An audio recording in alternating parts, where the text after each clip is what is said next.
question. Well, let me answer. Oh, yeah, go ahead, man. This is our immigrant friend from Hungary. Let me say that I will be politically correct in responding and saying I have no problem with taking a scalpel to certain budgets.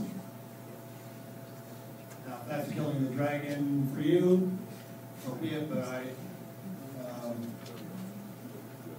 we just got to get enough of us back there to take the scalpel to the budgets and get rid of the waste, the fragmentation, the duplication, and the fraud. There's a $500 billion of low-hanging fruit.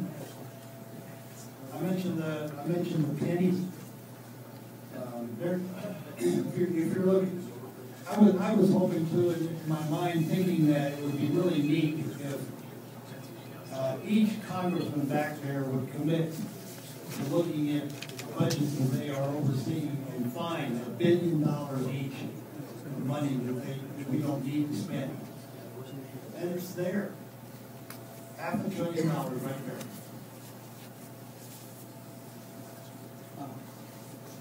Over here, John. Guys, this is your prudent treasurer. You heard the man say it's $20.12 for each vote he needs to win this election. Well, I'll tell you a simple way to donate $50 to his campaign. Take 2 people to the polls. Every time you vote for 2.5 people on a 60% turnout.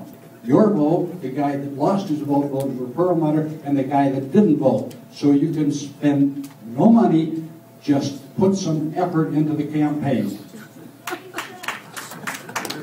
Let's go. Okay, we'll catch Jen and then we'll go there. Jen Rigby, Adams County. 2 questions, really. The executive branch has completely disrupted the balance of power. I'm wondering if you have any ideas on legislation you might be willing to sponsor to help correct that. And along the same side, the 17th Amendment, in my opinion, is a prime source of all of our problems, because when that got enacted, the Senate, the whole money got turned around, in that the states used to, the Fed used to have to go to the states for the money, and now it's reversed. So would you be interested in possibly heading up an effort there? I know there's been ongoing existing failed efforts, but I think if we can address those, we might be able to grab onto that dragon.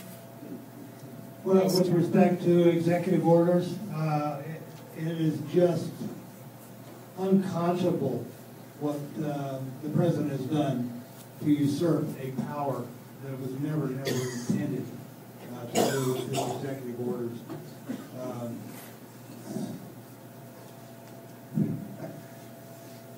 He's got some kind of cojones when he's doing that, I'll tell you. But it's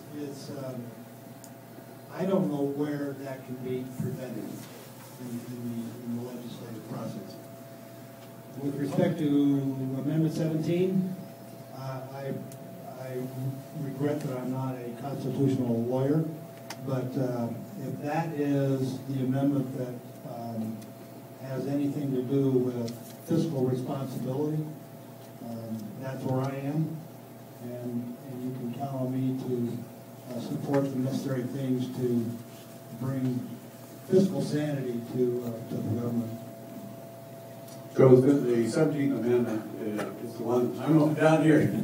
Wait a minute, I'm over here.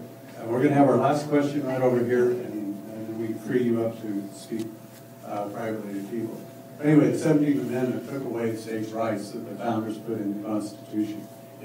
It took away the state legislature's authority to select senators and gave it to a popular vote, just like the House of Representatives. Who has it over here? Okay, Jim Powers, I am for Board of Education.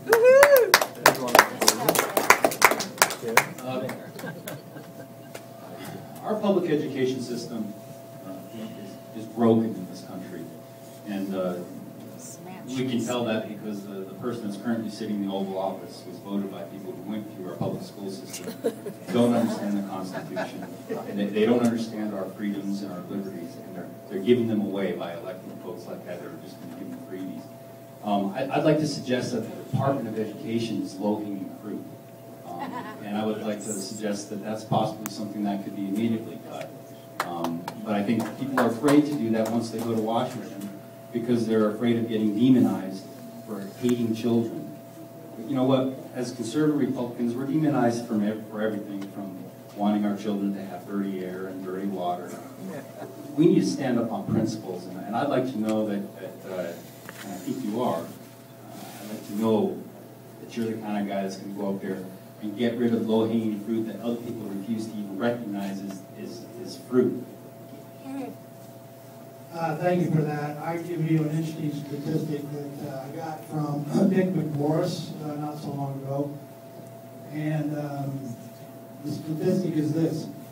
In Washington, D.C., $29,000 per year is spent on each student in public education. The graduation rate in Washington, D.C. is the lowest in the country. Now, in my opinion, and there's some horror stories about teachers in New York City not being allowed in the classroom but being paid not to teach. These are the kind of absurdities that are going on, and it's a union deal, quite frankly. It's